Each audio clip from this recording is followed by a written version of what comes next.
The boy gave himself to his lover. But the next day he left without orders. Qingheng woke up at 3 in the afternoon. Jiang Yumian wasn't lying next to him. And for the next 8 years, never lay by his side again. He became the only guy who lost his wife by sleep. 8 years later, Qingheng, now successful, returned to his hometown, planning to build a new library for the town. The director led him to the old library, when he suddenly spotted a very familiar figure. No one knows why he'd settled for working as a librarian in this small place. Qingheng saw the man holding a newspaper, so he rushed over and helped steady the papers. When he saw that face he'd been thinking about all this time, Jiang Yumian looked down awkwardly, but Qingheng suddenly pulled him into his arms, leaning close to him. The director looked up at the ceiling, confused. Looks like the light. I'll find someone to fix you. Qingheng smiled. No worries, you go ahead, just have your librarian walk me back. Jiang Yumian didn't like talking to people.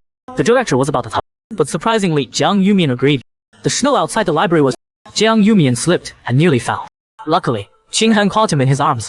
Jiang Yumian pushed him away and awkwardly thanked him. Once in the car, he didn't say a word. The road felt both long and short.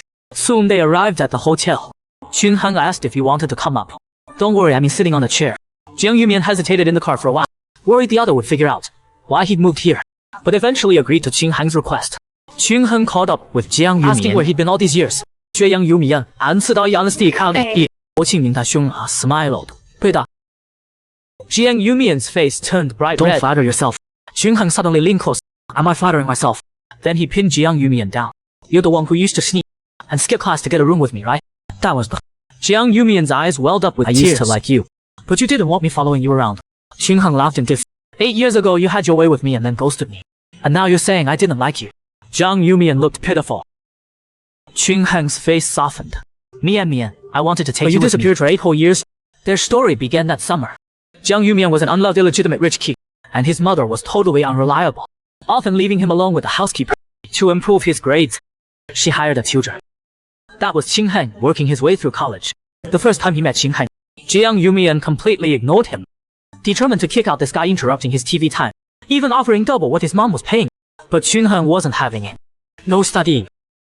Jiang Yumian tried to resist, but eventually lost to Qingheng. He didn't know yet that the tutor he wanted to get rid of would be the person he'd loved deeply.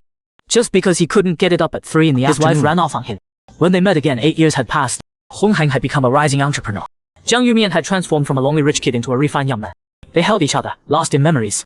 They first met 8 years ago, one summer. Jiang Yumian really hated the tutor his mom hired, willing to pay extra just to get rid of her. But even a fierce puppy is still a pup. No match for the big bad wolf Qingheng. Qingheng thought he had Jiang Yumian figured out, but after just a few minutes, the kid was passed out on the desk. Qingheng tried shaking him, no response. Then he lifted his face to wake him, only to get a handful of drool. Qingheng was furious, but still gently wiped the drool away. Only then did Jiang Yumian slowly wake up, thinking class was over. He groggily stood up, ready to go back to his room to sleep. Qingheng was so mad at her, he blocked the study door with his hand, warning Jiang Yumian that now that he's ill. Jiang Yumian was livid too. Why should I listen to you? My mom hired her. Not a day. Qingheng didn't care if he liked it or not. He grabbed Jiang Yumian by the scruff of his neck, like picking up a little chick, and tossed him onto the couch, then threw the math book at him. Jiang Yumian tried to resist, but Qingheng rolled up his sleeves. Don't waste my time. After this lesson I have kickboxing practice. Jiang Yumian shuddered, imagining what would happen if he didn't stop, and obediently went back to his seat. His sudden compliance surprised even Qingheng. Finally, midnight arrived. Jiang Yumian yawned, and locked eyes with Qingheng packing his bag. Finally, he was leaving. But then Qingheng said he'd be back tomorrow night. He was miserable but couldn't say anything to intimidate the difficult Jiang Yumian. The next day he showed up with stubble, trying to look as fierce as possible. The housekeeper had to go out, so she asked Qingheng to make sure Jiang Yumian ate. Qingheng didn't say much. He's a grown man, can't he feed himself? When he saw Jiang Yumian putting a crab leg with the shell into his mouth, he realized the housekeeper was right. He picked up scissors and showed Jiang Yumian the right way. Jiang Yumian clumsily copied him, and actually managed to shell a piece.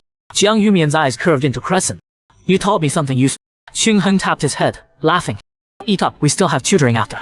Yumian held his head looking pitiful, taking tiny bites to stall for time. Qingheng saw right through him, and dragged him straight into the study. Here comes the stairway warrior everyone's been waiting for. Mian was late to school again, and got caught by the disciplinary dean. You. Perming your hair is one, but why'd you dye it blonde? Mian tried to say it was natural, but the dean wouldn't listen, warning him not to come back until he fixed his hair. Meanwhile, Qingheng was out with classmates when he spotted a familiar figure at a salon. It was little Mian getting his hair done, so he said goodbye to his friend and walked into the salon. The stylist was about to greet him, But Qinheng stopped him and, pointing at Mian Mian fast asleep. Then he leaned close to his pink little face, and couldn't help pinching his cheek. Mian Mian woke up, already in the bed more, and got even madder when he saw it was Qing. Mian Mian sat on the chair, fuming. When the stylist took him to wash his hair, Mian Mian glanced at Qinheng, saying he wang shui, and it had to be from his restaurant. Did I say I'd bring you food? Qinheng teased him. Mian Mian pretended not to hear, telling him to add a tuna salad too. Qinheng wanted to pat Mian Mian's head, but couldn't find a spot. So he straightened the tray around his neck instead, explaining he was gonna hang with his friend.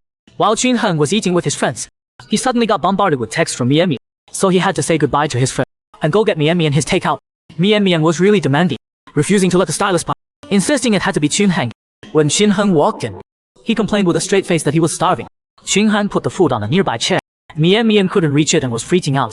Qinheng sighed and split the chopstick and fed him himself. Mian Mian smiled satisfied, immediately offering to give Qinheng a raise. Looking at the cash in Mian Mian, Qinheng stared at him expressionlessly for a few seconds, then turned and walked out of the salon without a word. Mian Mian was confused. Why was Qinheng suddenly? The stylist told him, "Kid, that's insulting." Mian Mian ate absent-mindedly, thinking Qinheng didn't have much money. Why would he get mad about extra pay? Shouldn't he be grateful? It was tutoring time again. Mian Mian finally heard the door open, but it was just the housekeeper. He felt awful for days, completely confused why Qinheng was mad. On the third day, Qinheng finally came. Mian Mian opened the door and said they'd missed a session. He didn't actually want tutoring. He just wanted to understand why Qinheng was angry. Finally, he worked up the courage to ask Qinheng. It was impossible to dislike, but Qinheng didn't know how to explain, so he changed the subject and started tutoring. Qinheng took a call, discussing student council stuff. After hanging up, he found Mian Mian staring at him. Mian Mian asked if college was fun, and how it was different from high school. Qinheng patiently, "It's more free than high school, and you make more friends." Mian Mian shook his head, disappointed. "I'm already free. I don't need friends." Jiang Yumian could be infuriating sometimes, but when he said he didn't need friends, he sounded kind of pitiful, especially seeing Mian Mian always alone. Qinheng felt more sympathy for this socially awkward kid. Half an hour later, Jiang Yumian fell asleep during the lesson. Qinheng figured there was no point in pitying him. Some thugs were about to assault the boy. Qinheng passing by didn't want to get involved, but when he saw it was Mian Mian, he strode over. Mian Mian rushed over and grabbed his arm, timidly begging Qinheng to save him. Qinheng was half a head taller than the thugs, and he knew kickbox. The ringleader could tell he was trouble, so they slunk away. Qinheng asked Mian Mian why he was wandering around so late, being such a chicken and still walking at night. Mian Mian looked pitiful, explaining he wanted to go to an internet cafe. "Today's my 18th birthday." No one remembered. I saw online that someone went to an internet cafe on their 18th birthday, and the owner wished them happy birthday while checking their ID. I ran into those thugs on the way. Mian Mian suddenly looked up at Qinheng. "Sorry you had to see that. I'll head home now." "Jiang Yumian," Qinheng suddenly called out. "Happy birthday. It's too late now, or I would have bought you a cake." Mian Mian turned back to thank him. "I thought you really hated me." Qinheng smiled. He wasn't that petty. To him, Mian Mian was just a kid who just turned 18. A little quirky friend, that's all. Mian Mian fumbled for his keys, saying goodbye to. Just then, Qinheng noticed Mian Mian's hand was bleeding. His heart tightened and he called out Jiang Yumian's name. Rushing over anxiously, he lifted his hand and asked how he got hurt.